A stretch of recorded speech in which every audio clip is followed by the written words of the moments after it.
NFL Network's draft analyst Daniel Jeremiah. His thoughts on what the Browns could do with those 2 first-round picks to improve the team.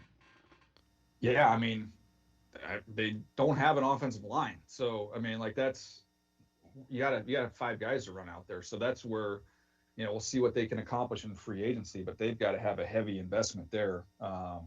I think there's two offensive tackles that are in that range up there with Maui Noah and Fanu.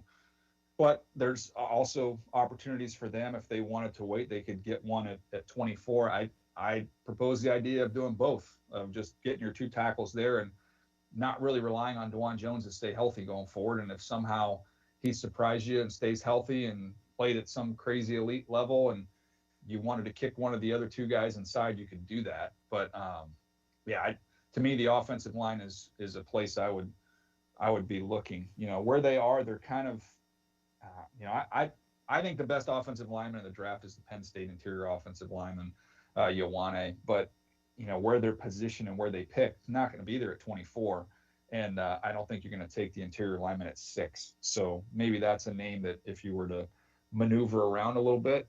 If you told me that let me give you the perfect draft. If they took Maui Noah and that was their first pick out of Miami, and then they were to move up a little bit from 24, and I know people will say you don't move up for a guard, that's a no-no, but man, you could end up with Ioane and Maui Noah. You've all of a sudden got 2 really, really dominant, potentially 2 dominant players for that offensive line. Yeah, the Browns need some offensive line help without question. That would help the quarterback.